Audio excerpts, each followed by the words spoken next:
Good morning, dear students. Welcome back again with a new session of Science to Standard 9, lesson number 15, Life Process in Living Organisms. We have already discussed about till nervous control. Now, today we are going to discuss about neurons, an important part which is responsible for the nervous control. Now, neurons, how is the structure of the neurons? That picture is just shown beside it, so the concept will be very much clear. Just have to listen carefully. Neurons, or it is also called as nerve cells, it is a special type of cells which conduct impulses from one place to another place in the body, are called as neurons. Neurons are the structural and the functional unit of the nervous system. Like in our body, in order to make a body, basic structural or unit is of a body is what? Cell. Same way, in order that the message should be transferred from one organ to another organ, the basic unit is neurons or nerve cells. The neurons are the structural and the functional unit of the nervous system. Nerve cells, the largest cells in the human body, may measure up to a few meters in length. Nerve cells have the ability to generate and conduct electrochemical impulses. So they can generate certain impulses which is responsible to transfer the message. The cells that support the nerve cells and help in the functioning are called as neuroglia. So which are responsible, the cell which are responsible to transfer or which helps the neurons to transfer it, we call it as neuroglia. The nerve cells and neuroglia cells together form the nerves. All the information about the surroundings is collected by the ends of the dendrites. You can see the picture here, dendrites, end of the dendrites. So all information is collected from the dendrites. The chemical process begins at those ends and electrical impulses are generated which are conducted from the dendrites to the cell body. Here dendrites are there. From dendrites it goes to the central part, that is green color part which is shown, that is called cell body. So from there the information is passed on to the cell body.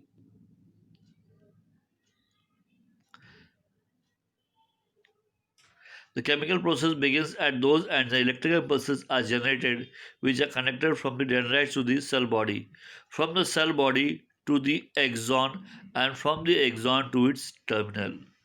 Here you can see dendrites, dendrites to the cell body to the axon, and axon to the terminal part of it.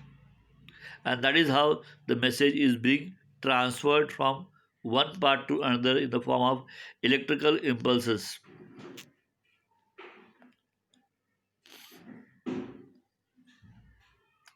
All the information about the surrounding is collected by the endothelin dendrites of the neuron. The chemical process begins at those ends, and electrical impulses begins at those ends, and electrical impulses are generated which are connected from dendrites to the cell body, and from the cell body to the axon, and from the axon to the terminal. These impulses are then to be transferred from this nerve cell to the next.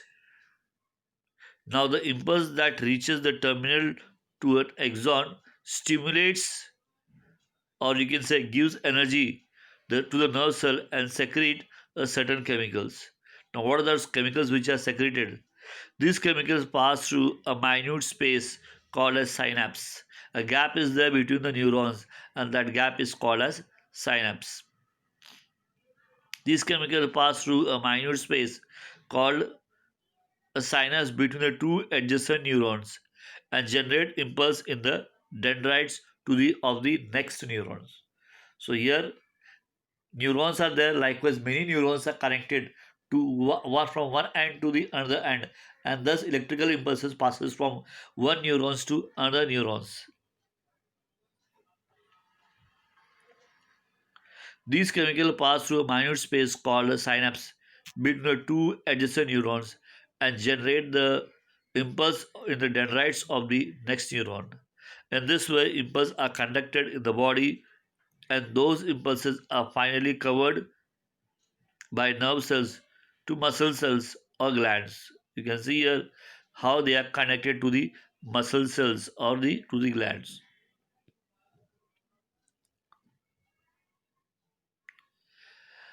When an action or a movement is to be brought about in the body, the work of the muscular tissue comes last in the sequence. Movement of muscle cells is essential to bring about the activity. When cells contract to change the shape, movement occurs at the cellular level. Muscle cells have the ability to change the shape due to special type of proteins. Besides, due to this same proteins, cell becomes able to respond to the electrical impulse or electrical impulse of the nerves. Thus, we can say that nervous system consists of well organized network nerves which can conduct information in the form of chemical electrical impulses from one part of the body to the another part. So they are just like network which are interconnected with each other, and they transfer the messages in the form of electrical impulses from one nerve cell to the other nerve cells. And these are called as neurons. There are many neurons present in it which are responsible for the transfer of the messages in the form of electrical impulse. Now types of nerve cells or neurons. Here, three types are being mentioned. According to the function, nerve cells are classified into three types. First one is sensory neurons, second, motor neurons, and third, association neurons. Now, what is the function? Sensory neurons conduct impulses from sensory organs to the brain and the spinal cord. I repeat again, as the name suggests, sensory neurons conduct impulses, send messages from sensory organs to the brain and the spinal cord. Vice versa is the motor neurons. Motor neurons conduct impulses from brain or spinal cord to effector organs like muscles or gland. That is, from the brain and spinal cord, it sends its electrical impulses or messages to the muscles or the glands. Association neurons. Association neurons perform the function of integration, overall activity because of the nervous system. Now, human nervous system. The human nervous system is divided into the following three parts. First part is called as central nervous system, short form we call as CNS. Then it is related to the brain. Then peripheral nervous system, uh, it is related to the nerves uh, which are, you can say, present at the hands and the legs. The axial part or the terminal parts of the hands and the legs, we call it as peripheral nervous system. And then autonomic nervous system, that is, overall action is carried out with the help of the autonomic nervous system. Now, central nervous system. Now, what does central nervous system consist of? It consists of brain and the spinal cord. The organization of the brain is extremely delicate and highly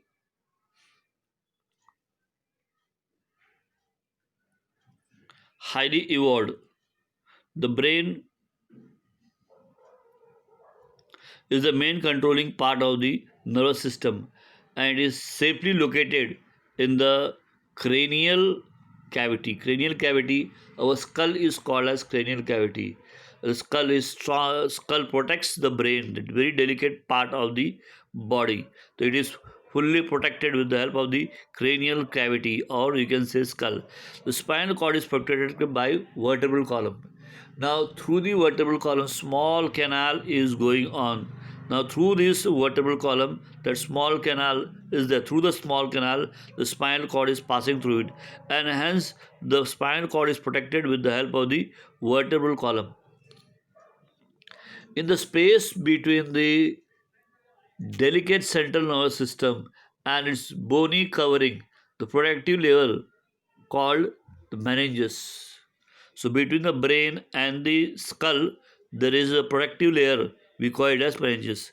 Cavities means small holes are there. The cavities present in the various parts of the brains are called as ventricles. Whereas the long tubular cavity in the spinal cord is called as central canal. So same cavity is also there in the vertebral column. We call it as central canal. The ventricles and the central canal and the spaces between the meninges are filled with CSF. CSF is also called as cerebrospinal fluid. Now, what is the function of this CSF? Very important function. The fluid supplies nutrients to the central nervous system and protects it from the shock. Now, shock means not electric shock, it is mechanical shock. That is when we play, jump, or dance. The mechanical shock is being observed to the body. So, it is our brains and the central nervous system is being protected with the help of the CSF, that is called cerebrospinal fluid.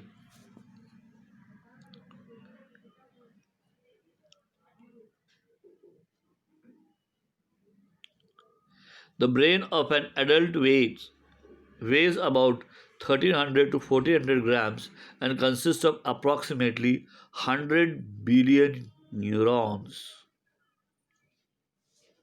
The left side of the brain controls the right side of our body, and the right side of our brain controls the left side of the body. In addition, left side of the brain controls the speech and conversation.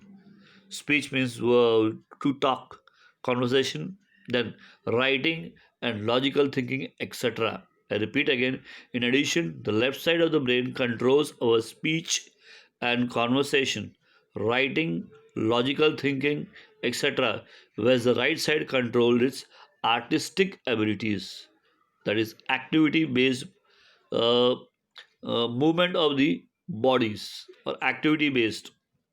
Now, inside the brain, our brain is divided into three parts.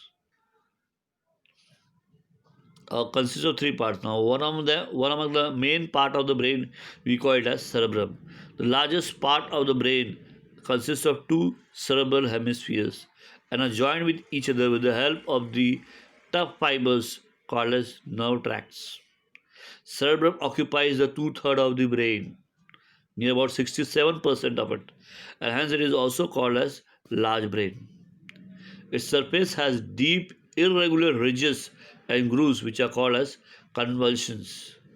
These convolutions increases the surface area of the cerebrum and therefore large number of nerve cells can be accommodated. And that is the reason that messages are being transferred there easily. Now, another important part of the brain, we call it as cerebellum. This is a smaller part of the brain situated below the cerebrum at the back of the cranial cavity. That is just behind or below the cerebrum is contains or consists of cerebellum. Now, this surface shows shallow grooves instead of deep convolutions. Shallow grooves are there. Deep convolution is avoided. Deep convolutions are there in cerebrum. Shallow grooves are present in cerebellum. The medulla oblongata. This is the hind means front, most part of the brain. There are two triangular swollen structures called as pyramids on the upper side of the medulla oblongata. You can see here triangular shape.